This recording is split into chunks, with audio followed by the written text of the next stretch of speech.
I'm just doing a correction on the bollard timber.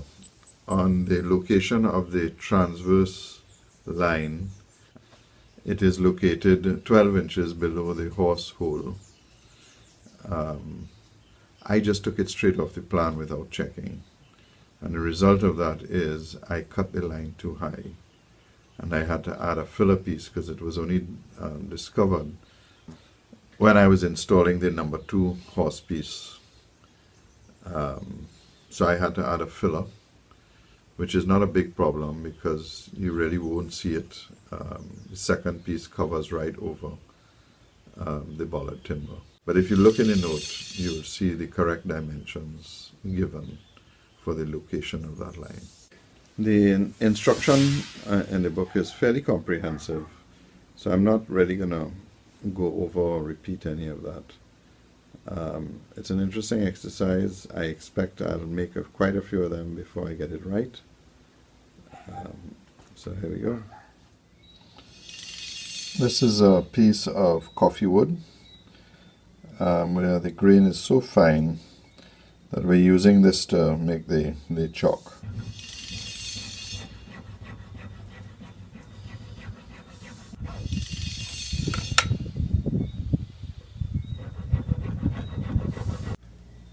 There's the first one, and it didn't really go that well.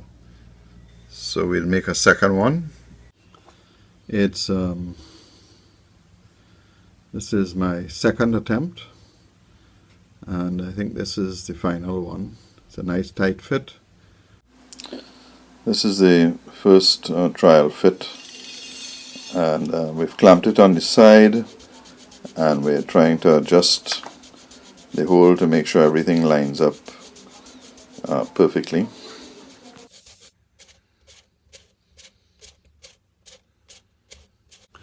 This is a 20-inch dowel, and it shows the chalk is in,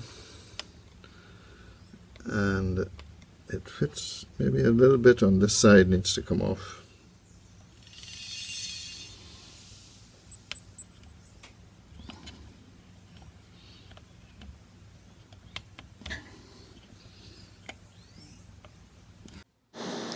We've stuck it in using PVA glue. I don't see any instructions for dowels, so there's no dowel to hold it in place.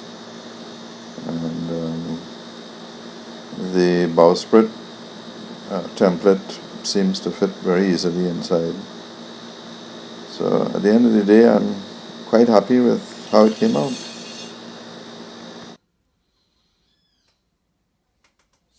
We're now going to cut out the foremost front cant frames, and we've gone straight to the plan.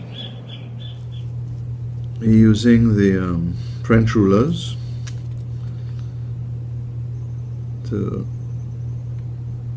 help draw the cant frame, and as in the past, I'm using this hard transparent paper because it doesn't stretch when glue gets on it.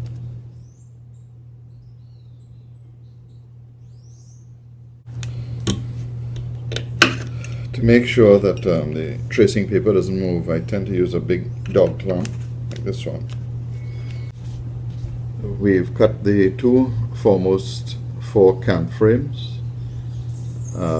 We're going to cut where the join is.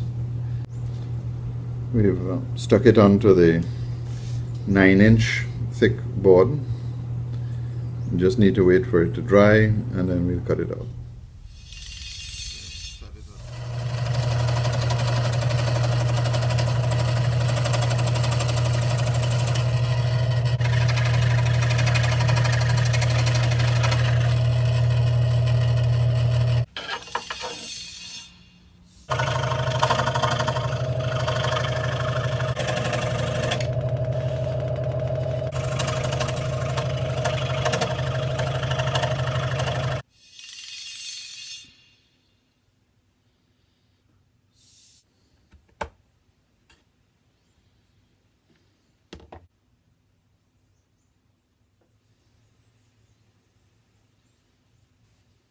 we made up a whole bunch of chocks cut on the bandsaw, a bit oversized to allow for adjustments as we try to fit the chocks into the pieces. This is the Cameron drill press that I bought from Charlie Fives a few years ago. I made up this little jig that allows me to put pieces in to drill the dowel holes.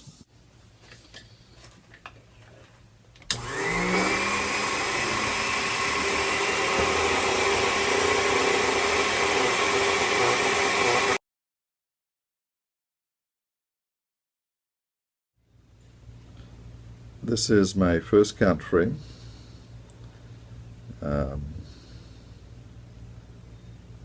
It's not that bad. I thought it would have been a lot worse. It's just full of first-time errors. They both are complete, and I have to say it was a struggle, but they did not come out as bad as I thought they were going to come. We're having the same problems we had in the back, that this doesn't quite line up, so I'm having to sand it in to get it to line up with the lines on the drawing board.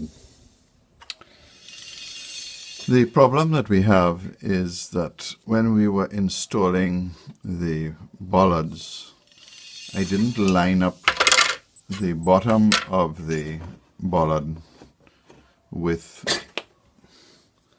the plan, and I should have. So when we placed the bollard on the stem step, we should have lined this up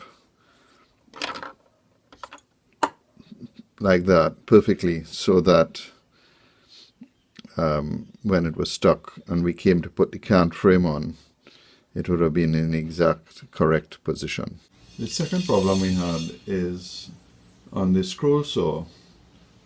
We were about 1.5 degrees out on the setting. We resolved this problem using a protractor that I purchased at an art store, which allows me to very accurately measure the angle and allows me to calibrate the saw. If I had used PVA glue, I probably would have been able to take the bollards off and reset them. This would be too problematic at this stage and may actually damage the model. So I've decided to compensate, and I will make sure that as we leave the bow and start going back with the second cant frame, that I've corrected all the errors there. So to do that, I have this sanding board.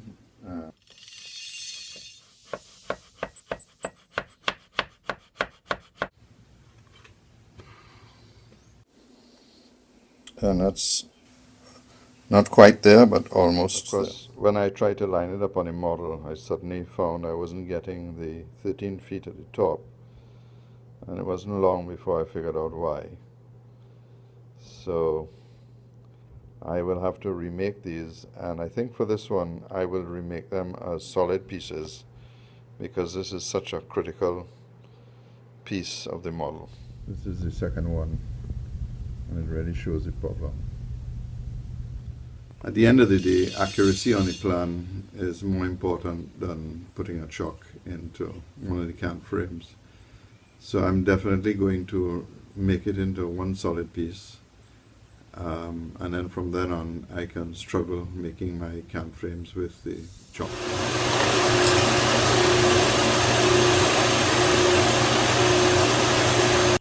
Well, let's hope we got them right. Again, we pin them to get them identical, and they are as identical as we can get them. Well, as you can see, it's lined up, and it's exactly the same thing on the other side. So that was quite a little challenge, but I'm glad that's behind me now.